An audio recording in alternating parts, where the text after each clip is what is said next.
Ladies and gentlemen, welcome back to the Pop Culture Podcast. Tyson Popplestone here. It's been a while since we've done a solo one, but I put it out to you guys the other day that I was keen to do a solo one again because a couple of you had messaged me saying, hey, I like the interviews, but we're going to just do a solo pop culture like the old days. And I thought, well, honestly, I thought my time was done, but I said, all right, I'll put out some messages on social media and on YouTube and just see if there's any questions that you're actually interested in getting answered. Because it's been mind-blowing, and I'm trying not to take it personally, the fact that this podcast has become so popular after I stopped doing solo interviews. You know what I'm trying to say, solo talks. It started with the intention of just being a little bit of fun. I thought it was going to be a way just to riff about comedy. And then the further we went, it was actually kind of funny to see how much traction some of the solo podcast episodes were getting. But then, I don't know, I've always liked to do the interview ones as well. It's fun. I know there's a lot of podcasts out there and people have lots of opinions on whether or not you should be starting them or whatever. But my wife made a really good point. She's like, mate, people have been writing books forever. And it's one of those things that if you've got a good book, people will find out about it. A lot of the time. Like, I'm sure there's exceptions to that. I'm sure marketing plays a big role in it. But I don't know. I just like the idea of just following what makes you curious, and I'm definitely a lot more interested usually in sitting down with people that I'm fascinated by and just asking them questions about their life. I guess that's the beauty of podcasts. I was listening to a podcast I liked the other day, and the host was going on about the fact that it would suck to start a podcast now because there's just so many of them.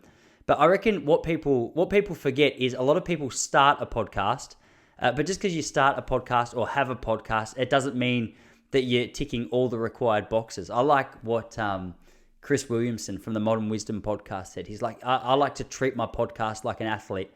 And that kind of resonated with me. It's like he does all the small things. He's consistent. He shows up time after time after time. And while anyone can start a podcast, let's see who's still running a podcast in 10 years. I like that idea of consistency and discipline.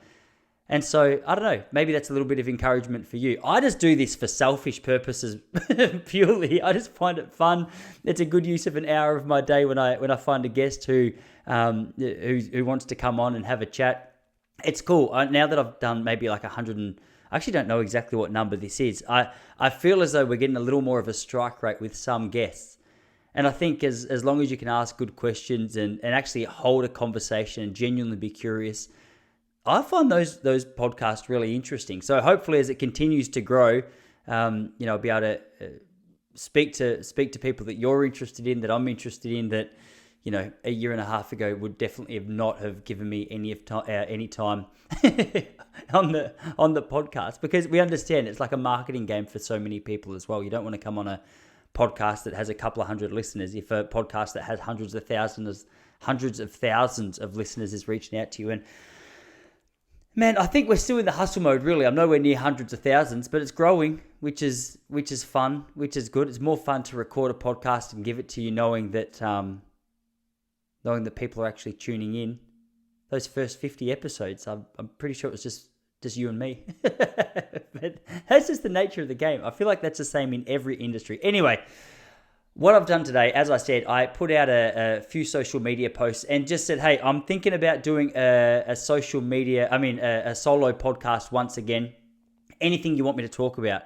Because there's so many good, I don't want to be a political commentator. And I feel like so many solo podcasts are just political commentary. I'm not passionate enough. I don't care enough. Listen to Ben Shapiro. Listen to Andrew Klavan. They're who I listen to. Listen to Tim Dillon. He's funny too. He's got a cool ability just to combine funny with politics. I feel like you have to be interested in politics for that to be a thing. I just get angry at politicians and start calling them names and then don't get gigs because I'm too much of a loudmouth. So you've got to choose your topic wisely, I should say. But what could possibly go wrong with a Q&A? So a lot more people sent through questions than what I was anticipating. So I don't know if we're going to get through all of them, but I'll do my best.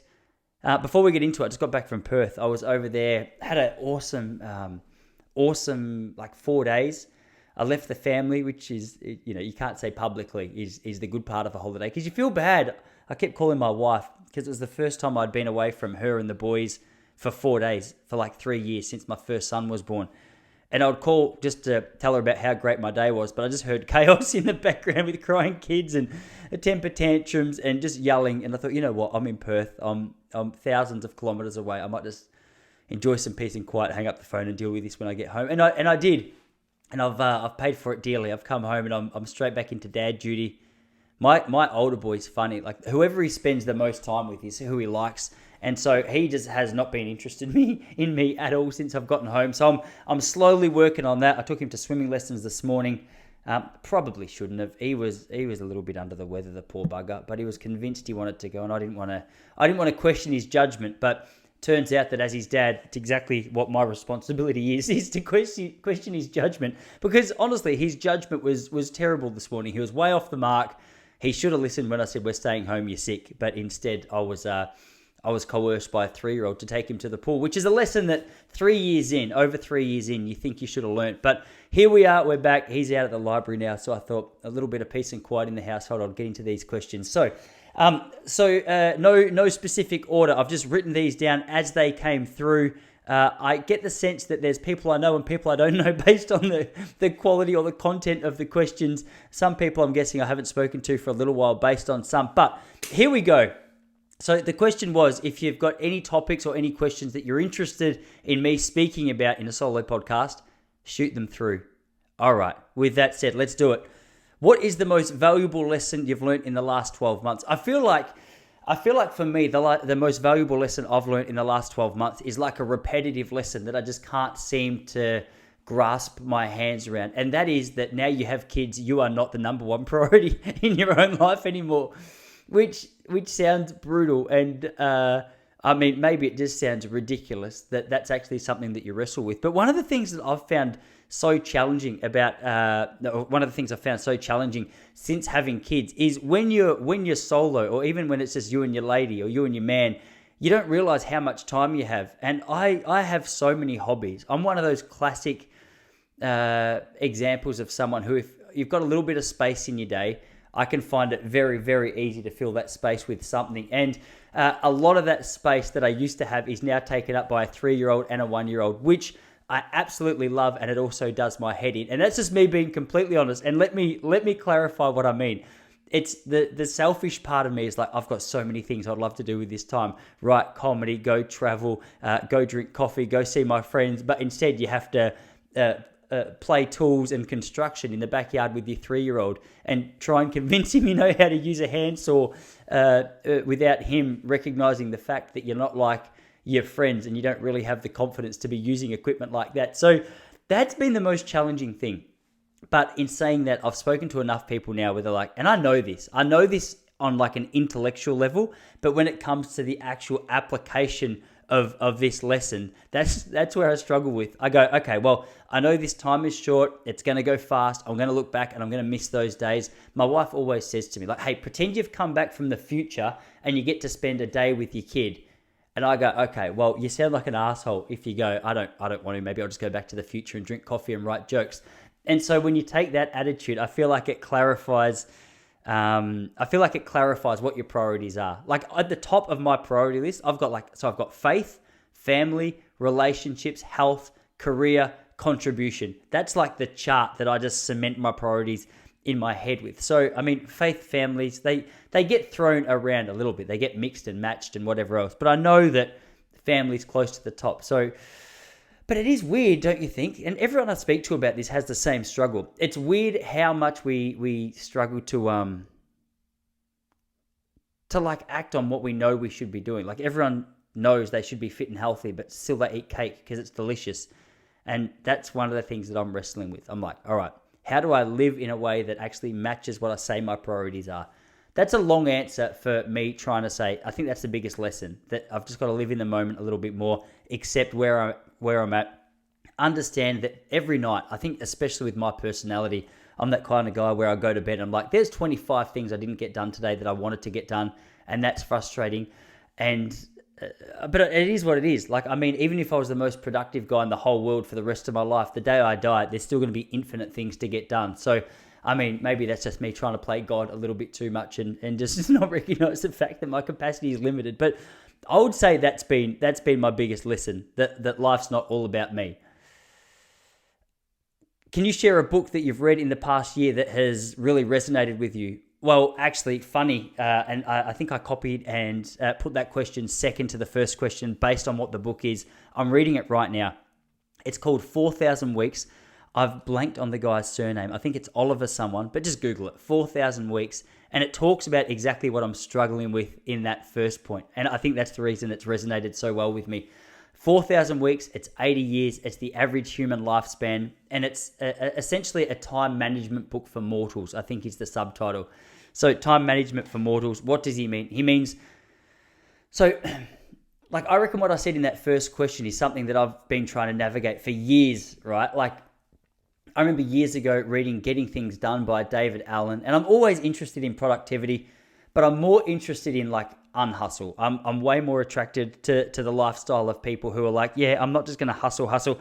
Like Gary Vee, as much as I respect what he's created, could not think of a worse life to live. I look at the way that guy lives and I'm like, oh, just let me do the opposite of that, which is what I'm sort of trying to create a little bit. But anyway, 4,000 Weeks, Time Management for Mortals. It speaks to this idea that time management or productivity books have let us down, because one thing that they fail to speak about or share with us when we're trying to figure out the best way to get more done is that there is a capacity to how much you can get done, even if you're the most efficient person in the world. So he gives this example of, and this is real common. I think it's common in like the motivational speaking world.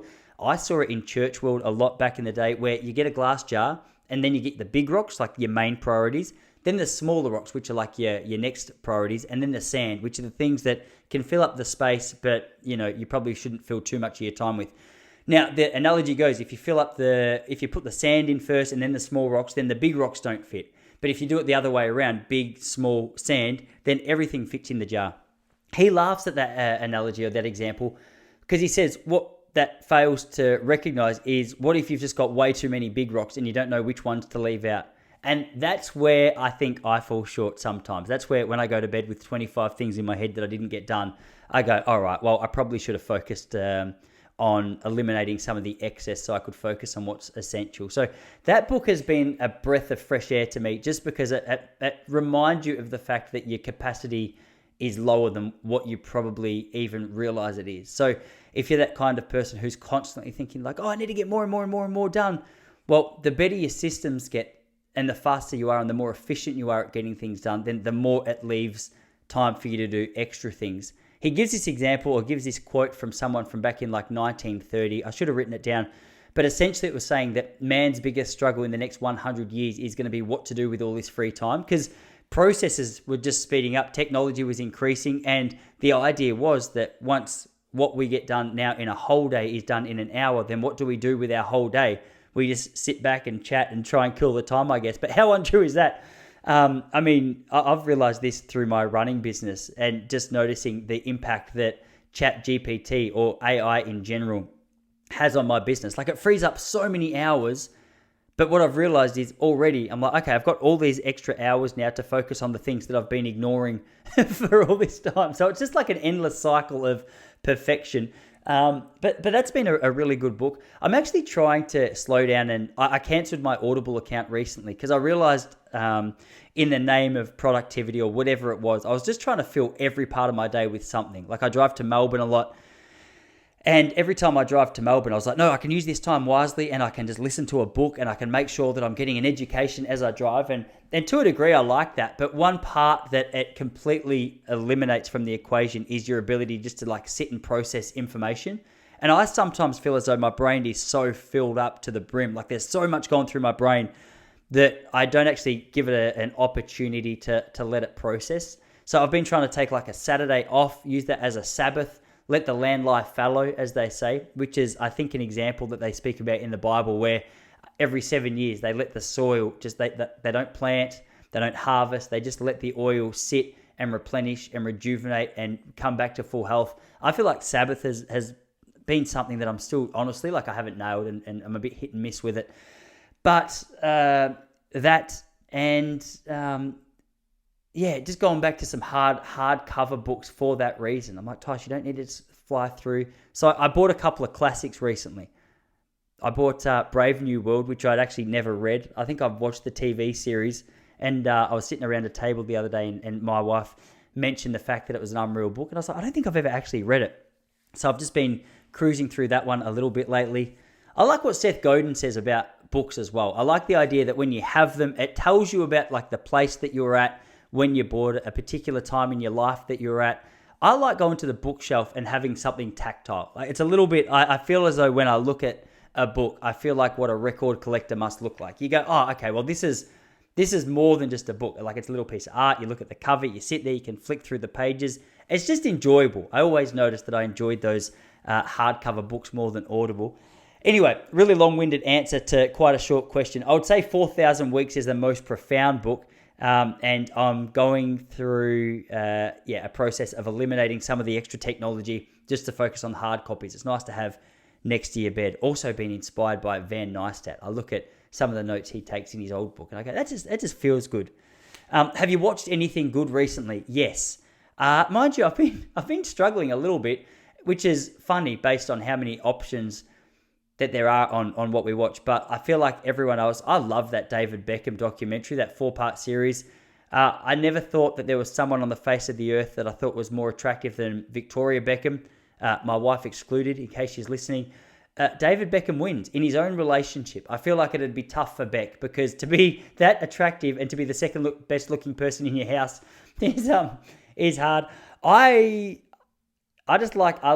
It's funny because I just told you before I don't like that hustle. I do. I like people who have their mind set on something that they want to achieve for themselves and they just go for it. His story of like his passion to be a good athlete really strikes a chord with me. Like I was an athlete as a young guy. I was willing to do whatever I could to get good at it. But on another level, I really related to his dad, who is like he was a bit of a hard taskmaster. He had his eyes or heart pretty much set on his young fella being a good soccer player or footballer if you're in the UK. And just the effort that the dad put in as well. So I'm walking this line at the moment where I'm trying not to live vicariously through my son, but I can see Charlie's got a real interest in ball sports. I regret to a degree my move from AFL football into the running world because I think I was a better footballer than I was runner.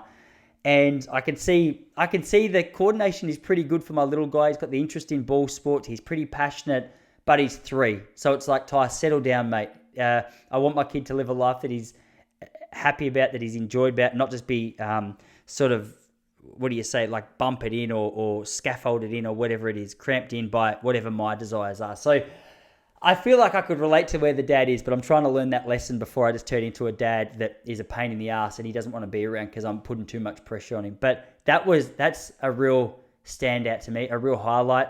I also watched the first 15 minutes of Shane Gillis's special recently. Excuse me. And that was super funny as well. I watched the rest of it as well, but the first 15 minutes, especially as an Aussie, I liked how much shit he was giving us about our accent. It was very good. So there are a couple of standouts for me. I don't know if there's anything else. I actually watched Taxi Driver a few weeks ago as well. I like weird movies. I feel like I'm the kind of guy, never get a recommendation from me because so many of the movies I like, people go, not really my style. And it's become a bit of a universal theme. I like old classic weird movies. Babylon was another one. That's old, but it was like set in I think maybe the 30s, 20s or 30s. Unreal, Margot Robbie, Brad Pitt, here we go. Really good. So there's a couple of my standouts lately. How's stand-up comedy been going? Stand-up comedy is very good. I'm so obsessed. I really love it. I listened to a great podcast with Chase Jarvis the other day and Nate Bargatze. And what I love about stand-up comedy is so much of what I speak about in reference to sport, I feel applies beautifully to stand-up comedy as well. The discipline, the failure, the humility, like the checking of the ego, the work, the editing, just the learning. It really is, without sounding like too much of a wanker. It's a cool art. It's like, it feels like an intellectual pursuit and a creative pursuit in a way. That's what I like about it. There's so many facets, and you can never clock it. You can never get a set which is so perfect that it makes every audience laugh. Just like some people say Dave Chappelle's the funniest man in the world and some people can't stand him. It's the thing. You can do a set in one room, walk out the front door, go to the next room and absolutely bomb. And there could have been a whole lot of reasons. It could have been the energy. It could have been your attitude. It could have been the crowd. there's just a number of things. So the fact that you can never absolutely nail it, I think is really appealing. I think I mentioned at the top that I went to Perth last week, which was I did because I was telling you about how much it was sort of nice being away from the chaos. But yeah, that was really cool. So the Perth Comedy Lounge has 160 seats at capacity. They were pretty much sold out. I think all shows apart from one. I did 5 shows there, but 4 of them were official, and one of them was just like a little fun spot to a smaller audience. Yeah, so I guess 4 out of the 6 shows that I did there, as far as I know, were completely sold out. And just the energy in a room like that, where people have paid to actually go and watch stand-up comedy, it's an experience that if you've been hearing me on this podcast for a while, you would have heard the journey. And I mean, I'm not out of it. I'm still performing regularly at open mic comedy rooms. But in an open mic comedy room, in comparison to what it was that I experienced in Perth last week, it was it was just wild. And I had good sets as well. I think hopefully the blokes and the chick Sarah Gallahan, who was there, agree, and I'm not just floating my own boat. Because here's the thing, comedy's weird as well. I think sometimes when you're on stage, you think you're doing better than you are. I've seen so many people get off stage and be like, "Oh yeah, I killed," and I was like, "What? Really?" Like, I don't say that. I smile, but in my head, I'm like, what if, like, we're in different planets. Whatever you've just seen is not what I just saw. And so you've got to be careful. But anyway, I felt like particularly 2 of the sets went really well, which was cool. And you leave and you're like, oh man, these are paid gigs. It's a good room. There's a opportunity here to really tap into it. So I've come home all inspired and pumped just to keep pursuing that and keep working hard. And there's so many people doing so well. Like Lewis Kidgel is an Aussie comedian who, I don't know how old he is, but he's selling out theatres, and he's such a funny dude. Like he does all this crowd work, and he regularly posts clips on Instagram and TikTok and stuff. And man, I watch it, and it's just, you just get pumped for these guys because they've tapped into something. They're obviously very skillful. They're very smart with the way they approach it. And it's just cool to see people moving and shaking in the industry that you're in. So that's been good. Comedy's going really well. Do you find it hard to manage having a family with your running business and also your involvement in the comedy world? Yeah, I think I sort of touched on that, didn't I, at the top? Yes. Yeah, I do. But I know that, it feels weird even having to say this because it sounds like I'm justifying it. My emotions say work hard and do the fun stuff, but my reality and what I value says, hey, no, you invest in your family even when it's hard, because that's where, in 50 years, you're going to look back and be grateful you did. Lucky for me, I got a wife who is so supportive of everything else. She's selfless. She goes above and beyond in trying to support me. So not only does that actually make me want to do that in reverse, though I get nowhere near her standard, it actually, I think I got a lot more sort of spare time up my sleeve if I want it to pursue those things, which ironically actually makes me want to be around even more. So maybe she's just done like a sucker punch. She knows that her encouraging me makes me want to be home more, and it works. If you could master one particular skill or hobby, what would it be? Oh, that's a good question. If I could master a particular skill or hobby, what would it be? I think if I really wanted to try and master a particular skill or hobby, I'd probably just go out there and actually try and do it. I would say surfing's in mind, but I don't think that's true because I like the idea. I like how surfers' lifestyles appear, but I don't really enjoy surfing that much. And so I guess you can't say that. Probably comedy. Yeah, probably comedy. Like I am pursuing it. So that's it. The second part of the question is what sparked your interest in it? I think I've spoken about this on the podcast before. What sparked my interest in that was originally Joe Rogan and just the fear of getting up there. But then hearing him speak about his martial arts and how his approach to martial arts actually crossed over beautifully into his life of stand-up comedy. That was what really sparked my interest because I was like, I'm a dick with my friends. I can make my friends laugh, but it's very different to getting on stage and doing like a curated joke to a degree, I guess. I guess in some ways it's really similar. But just being funny, it's like someone goes, okay, be funny. And that's what happens when you go to a stage. That's a lot more difficult. But if you've got actual skills and jokes and a bit of an idea of, where to start and how to go and what's got to laugh before, I think that's really helpful. Are you still a Christian? I reckon, so I used to be a youth pastor. I used to work as a youth pastor at City Life Church in Melbourne.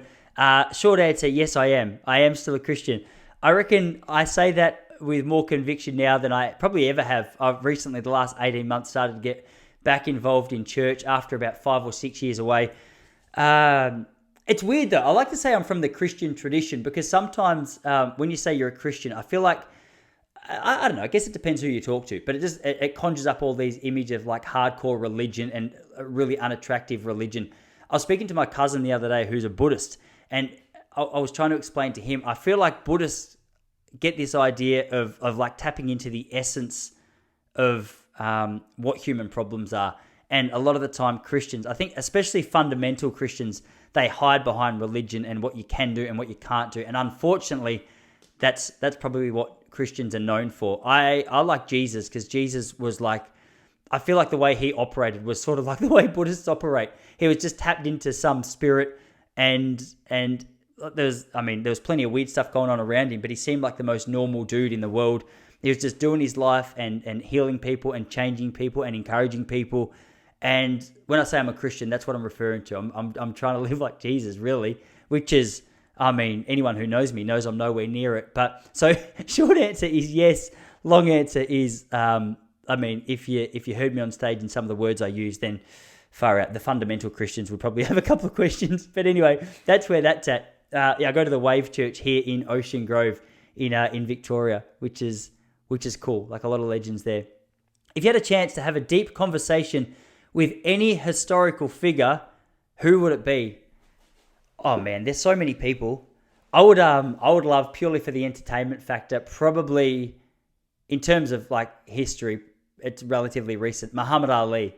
Muhammad Ali would be a good one just because when he was so on, and you had to be so on your toes. And he was, some people, how they can go through the motions and they can say the right things. And I listened to an interview the other day, and it was with Tom Hanks and it was with Rick Rubin. And after like 15 minutes, I was like, okay, I get it. I love Rick Rubin. Tom Hanks is a great actor, but it felt very, I don't know. It just felt like someone who had curated the ability to speak well over years and years and years. But I don't know. It could just be me being a harsh critic, but he felt like a little disengaged. Muhammad Ali seems like that kind of bloke who you put him in front of a microphone and he's just there. Like he's witty, he's confident. He was literally like the best boxer on the planet, so he was terrifying. But also the fact that he stood up for things that he believed in beyond boxing, like not going to the Vietnam War, because he's like, hey, what have they ever done to me? I'll go to jail, no worries. I respect that so much. I respect people who are happy to take a whack for the things that they believe in. And I reckon if there's anything that we've learned in the last couple of years, especially here in the West, it's that it's bloody hard to do that when people start telling you what to do and demanding things of you and saying there's going to be consequences. It's hard. Like, what are you supposed to do? Muhammad Ali's like, yeah, whatever, I'll lose it all. Let's go. And that really, I like that. What's your favorite travel destination? I would say, 2017, we went to Greece, Italy, France, Spain, but we traveled through like Portugal, went to so many places in Europe. I can't even remember. Croatia. Favorite part of all was Old Lisbon. So in Portugal, and it got me by surprise. I didn't really know what we were going to get there. I didn't really know what to expect.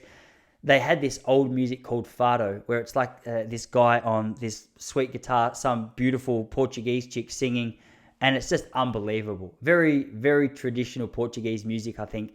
And you're sitting there, you're having a glass of wine, you're having some dinner. I was with Jesse, and we're like, man, how good is life?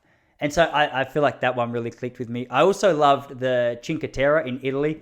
That was cool just because it's very touristy, but I don't know, something about places. I'm just not that interested in big cities anymore. Like if you go to a big city and, go to a big city. I mean, there's a Zara, there's a H&M. It's like, yeah, okay, I saw that in Melbourne. So just to get an experience that you don't really get anywhere else. But anyway, just a little short and sweet one for you today. I mean, I've got a few more questions here, but I'm just going to keep this one to around 30 minutes. That was fun. I'm gonna be back next week doing interviews again, but just to mix it up a little bit. I hope that was enjoyable for you. If you've got any other questions, make sure you shoot them through. Jump over on YouTube as well. Subscribe over there. I'm getting more and more consistent. I'm still learning the art of YouTube with these podcasts, but help me out a little bit, would you? Anyway, oi, hope you're doing well. Enjoy your weekend, and I'll see you all here again next week when we get back into the interviews.